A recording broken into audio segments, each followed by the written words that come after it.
Mesdames et messieurs, bonsoir et bienvenue à cette édition sur les antennes de la télévision du Burkina.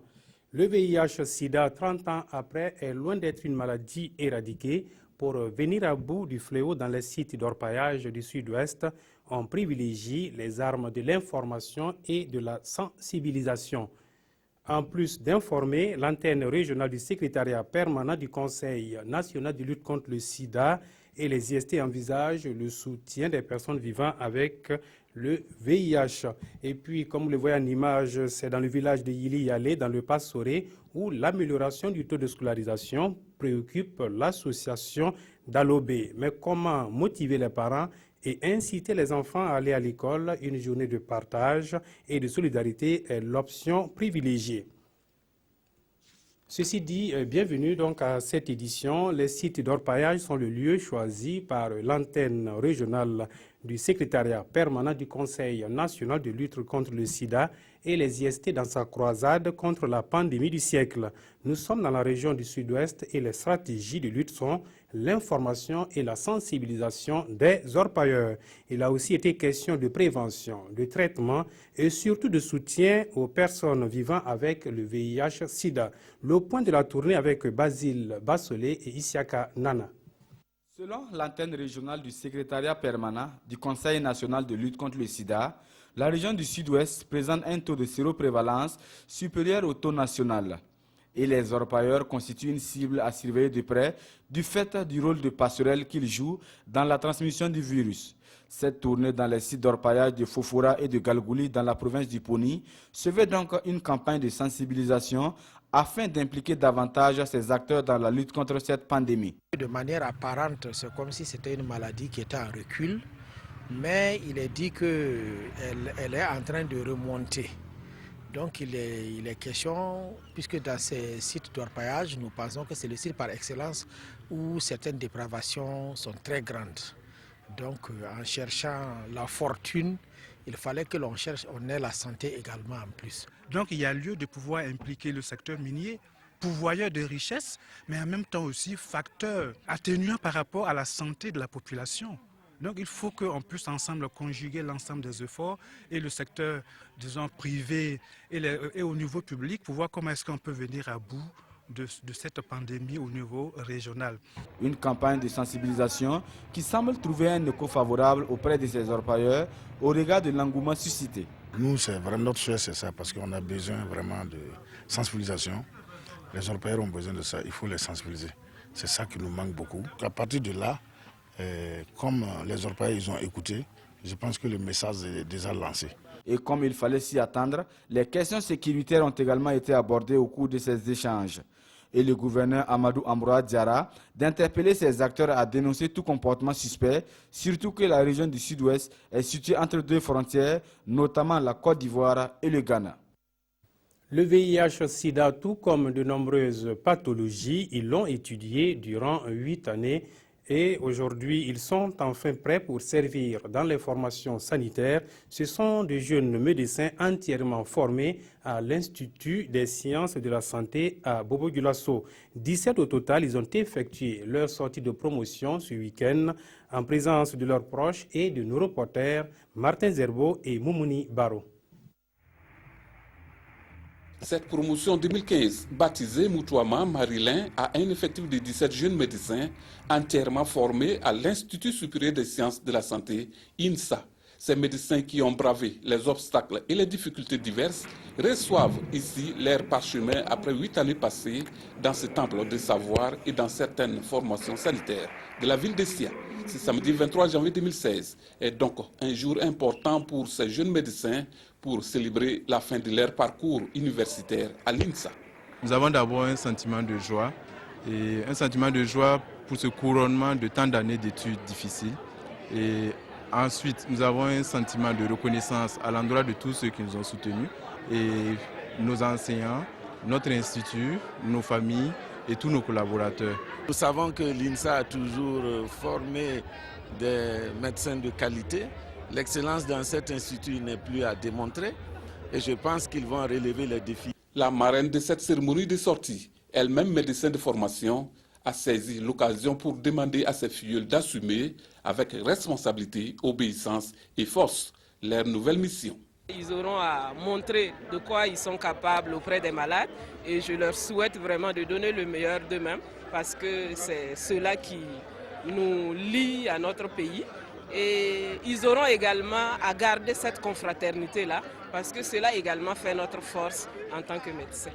Savoir, excellence, conscience, telle est la devise de l'INSA. Les lauréats devraient à ce titre valoriser le métier de la médecine et également accroître la visibilité de l'établissement selon ses premiers responsables.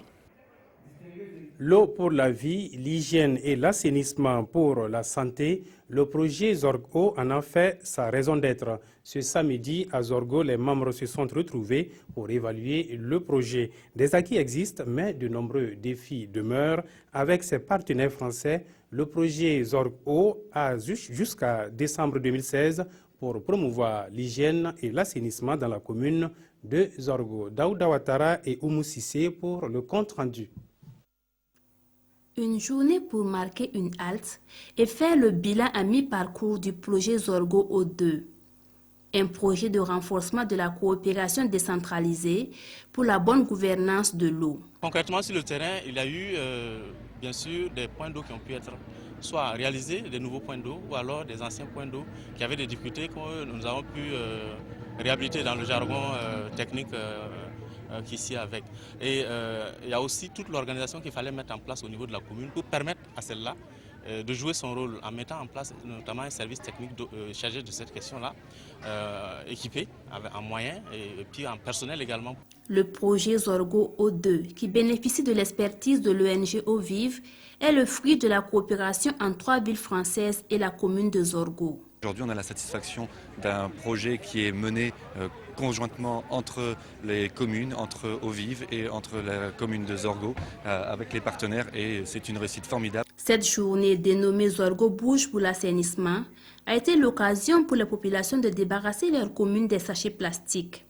Au cours de cette journée, les lauréats du marathon Mouiller le maillot pour l'assainissement ont été récompensés. Le projet Zorgo O2 a été lancé en janvier 2014 et il prendra fin en décembre 2016. Ensemble pour une école au service du développement, c'est l'appel lancé par l'association d'Alobé dans la commune rurale de Samba, et là nous sommes dans le Passoré. C'était à l'occasion d'une journée de partage et de solidarité. L'association espère améliorer le taux de scolarisation et vaincre la pauvreté dans le village de Yili Iyale. Le compte rendu est de Salif Belem et de Wendata Nathalie Kaoré. Des kits scolaires et de la nourriture pour les élèves des écoles de la commune de Samba. Cette journée est une concrétisation du slogan de l'association d'Alobé, à savoir vaincre la pauvreté par le partage et la solidarité. Et c'est la 11e fois consécutive que cette association communie avec les élèves et les enseignants de la commune de Samba dans le Passoré. Cette année, ils sont 970. Nous leur apportons ce que nous avons pu acquérir. Ça part des cahiers, ça peut être des sacs. Il y a des années où on a eu des bicyclettes. Il y a des années où on a trouvé des ordinateurs pour les enseignants. Au-delà du partage, cette journée est une occasion pour l'association d'Alobé de sensibiliser les parents d'élèves afin qu'ils accompagnent les enseignants pour le maintien des élèves à l'école et pour la promotion de l'excellence. En 11 éditions, les initiateurs ont l'impression que leur action a déjà porté fruit. Je peux vous en citer, et j'avais même demandé à deux là de venir témoigner. Il y a un que je connais bien, qui est très excellent, qui est à la gendarmerie. Il y a un qui est à l'université. Il y a des gens qui sont enseignants, des policiers, il y en a. Alors donc du coup, moi, c'est ça qui m'encourage d'ailleurs. La journée de partage et de solidarité se tient chaque année grâce à l'appui des partenaires de l'association d'Alobé, dont SOS Paspanga de Blois en France. Le cri de cœur des initiateurs est que d'autres partenaires qui se soucient du bien-être des enfants leur viennent en aide pour plus d'actions de solidarité envers les élèves de la commune de Samba. C'est fini pour le 45e Conseil général des Églises des Assemblées de Dieu, AD. Débuté le 20 janvier, il a clos ses activités le dimanche dernier. Placé sur le thème « Bâtir une église mature pour des générations à venir », le Conseil aboutit à la mise en place de nouveaux bureaux exécutifs nationaux. Adama Guiti et Yolande Lompo. Dans son milieu, on le connaît sous le nom de pasteur Michel Ouedraogo. À la tête du Conseil général des Assemblées de Dieu du Burkina Faso depuis 3 ans, il vient d'être élu au cours de ce 45e Conseil général des Assemblées de Dieu qui a permis aux pasteurs des différentes églises AD du Burkina Faso de réfléchir sur la vie de l'église. L'objectif de cette conférence, d'abord, est d'amener alors tous les serviteurs de Dieu ensemble, afin qu'on puisse prier, chercher la face du Seigneur et écouter la parole. Et ce que Dieu nous a parlé cette année, c'est bâtir une église mature, alors pour la génération à venir. Le bureau exécutif national entrant est composé de 7 membres et une prière de consécration a été dite afin de les accompagner dans leur nouvelle mission. Il a un héritage caché à quelque part que les êtres humains ne peuvent pas comprendre. Alors nous allons motiver l'Église à découvrir cette richesse, motiver tous les Burkinabés à découvrir cette richesse. Nous ne parlons pas seulement de religion, mais nous parlons d'un sauveur. Outre la présentation du bilan financier, ce 45e Conseil général a également servi de cadre pour une remise d'attestation de reconnaissance. Ensemble, ils ont tenu à rendre grâce à Dieu pour tous ses bienfaits. Voilà, plutôt qu'un conseil, l'Union nationale des Rouga a préféré, elle, une assemblée générale extraordinaire. Et nous sommes donc à Bogandé. Ces membres se sont réunis durant 24 heures pour échanger autour de l'épineuse question de la contribution des éleveurs dans la lutte contre l'insécurité. Les participants sont venus de toutes les régions du Burkina Faso. Retour sur les grandes conclusions de cette assemblée générale extraordinaire avec Issaka Souleymane Diallo et Roger Wenlamita. C'est par l'observation d'une minute de silence en la mémoire des victimes des attaques terroristes à Tinakov, Guibo et Ouagadougou qu'a débuté cette conférence publique. Une conférence initiée par la communauté musulmane du Sourou portant sur le thème de la coexistence pacifique. À travers une communication portant sur la cohabitation ou coexistence pacifique, le directeur provincial de la femme, de la solidarité nationale et de la famille entretient le public. Lorsqu'ils connaissent les sources, ils savent les bases fondamentales d'une coexistence pacifique, ils pourront cultiver la paix à travers leur comportement au sein de la communauté. Sensibiliser toutes les composantes de la société pour une vigilance accrue et demander l'implication de tous pour venir à bout de ces fléaux qu'est le terrorisme, tel est l'objectif de cette conférence. Composée de leaders d'opinion de la communauté catholique, protestante, coutumière et musulmane, ils serviront de relais pour une culture de paix et de coexistence pacifique. Je demande à tout le monde de cohésion, de s'entendre, la paix, bien des choses à tous les fidèles musulmans qui ont s'aimer, être ensemble avec toutes les autres communautés. Jouer le rôle de veille, de sentinelle pour la préservation de la paix. L'initiative est salutaire. Face à ce fléau, un front commun est nécessaire pour les vaincre.